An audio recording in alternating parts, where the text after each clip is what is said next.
देखो सवाल को बोला है कि दो क्रमागत धनात्मक पूर्णांकों का गुणनफल 306 है। दो क्रमागत धनात्मक पूर्णांक पता है क्या होता है, ठीक है। और कौन सा पूर्णांक लेना है, धनात्मक का गुणनफल कितना है, 306 है। तो हमें पूर्णांकों को ज्ञात करना है कि वो दोनों कौन सा पूर्णांक होगा जिसको गुना करने के बाद क्या हो, 306 आ जाए और वो दोनों लगातार हो। तो सबसे पहले हम मानेंगे कि माना कि पहली धनात्मक पूर्णांक बराबर x है। पहली धनात्मक पूर्णांक x है। क्रमागत का मतलब होता है लगातार, जैसे कि एक के बाद क्या आता है, दो, दो के बाद क्या आता है, तीन। तो इसको मान के चलेंगे कि ये क्या है, x एक है। तथा दूसरी धनात्मक पूर्णांक बराबर लगातार कर रहे थे x प्लस एक, दो कोई मान के मत चल देना, क्योंकि इसको हम जोड़ेंगे तो क्या आ जाएगा, x प्लस एक। अब कहेगा कि तीन गो, तब कहेंगे x प्लस दो, x प्लस तीन, x प्लस चार, ऐसे बढ़ता है। तो पहला मान लिए x, दूसरा हो गया x प्लस वन। अब प्रश्न अनुसार देखो, बोर्ड के एग्जाम में नंबर प्राप्त करना है तो बहुत अच्छा से कॉपी लिखावट होना चाहिए, सबसे अलग। बनाता तो सबको ही है, लेकिन अपना बनाने का तरीका अलग रखना चाहिए। अब प्रश्न देखो क्या बोला है कि दो क्रमागत धनात्मक पूर्णांक पहले नहीं था, अब हम मान लिए कौन कौन है, एगो है x आ इसका गुणनफल, आ एगो है x प्लस वन।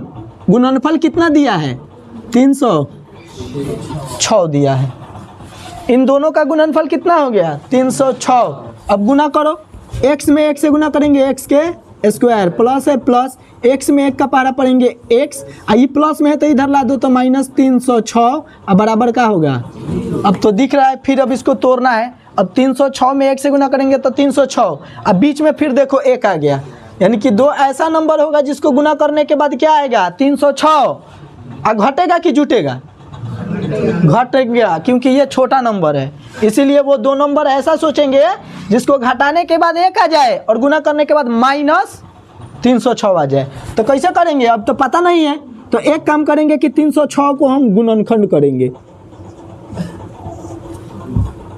2 15 30, 2 तिहाई 6, 3 से काटो, 3 पचे 15, 3 एकम 3, अब 17 तिया 51, 3 से कटेगा, आ गया। अब देखो ध्यान से, 2 गुने 3 गुने 3 गुने 17, 2 तिहाई 6 व 36 18, 18 में 17 से गुना करेंगे 306, 18 में से 17 घटाएंगे तो आया। कितना आसान है, बस देख के घबराना नहीं है, सवाल को तोड़ना है। तो दो नंबर हमको मिल चुका है, वह नंबर कौन कौन सा है, एगो 18 है तो एगो 17। किसका काम नहीं है, एक्स स्क्वायर का काम नहीं है और 306 का काम नहीं है, तो इसको सेम लिखो। देखो यहाँ प्लस में क्या है, प्लस में x है, यानी कि बड़ा वाला नंबर मेरा क्या होगा, प्लस में। तो 18 को हम लिखेंगे प्लस में 18x, अब माइनस, क्यों, क्योंकि घटाना है, 17x। 18 में से 17 गया x, और 18 में 17 से गुना करेंगे माइनस 300 बराबर, यहाँ क्या कॉमन हो सकता है इन दोनों में, x। तो यहाँ बचेगा x प्लस 18, और यहाँ पे देखो माइनस है तो माइनस कॉमन लेना है। माइनस वाले में थोड़ा ध्यान से, चिन्ह को थोड़ा ध्यान से कॉमन करना सब। जब ये माइनस कॉमन कर लिए तो यहाँ देखो कैसे कॉमन करना है इसके अनुसार, तो यहाँ टोटल 17 कॉमन हो जाएगा। अब ये माइनस था तो बन गया मेरा प्लस, क्योंकि 17 था तो 17 बाहर, तो बचा एगो x, हाई माइनस है, इसको कॉमन कर लिए तो ये क्या बनेगा, प्लस।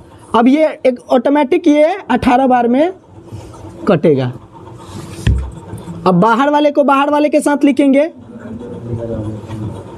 अंदर वाले को अंदर में एक एगो लिखना है। ऐसा सवाल में प्लस वाले को कभी मत लेना, हमेशा माइनस वाले को लेंगे तभी जाके प्लस रिजल्ट देगा, अब प्लस को लेंगे तो माइनस वाला रिजल्ट देगा। ठीक है, तो इसका अगर शून्यांक निकालेंगे तो x माइनस 17 बराबर कितना हो जाएगा 0। तो x बराबर कितना आएगा, देखो तो पहली पूर्णांक को क्या माने हैं, तो पहली पूर्णांक मेरा कितना हो जाएगा 17। तो यहाँ लिख देते हैं पहली पूर्णांक 17, दोनों ना निकालना है। दूसरी पूर्णांक कितना होगा, दूसरी को क्या माने हैं x प्लस 1 माने हैं, और x का मान कितना है 17 प्लस 1 बराबर, तो एगो 18 और एगो, ठीक है नोट कर लो। अब बाकी जो बच गया वो कर ले।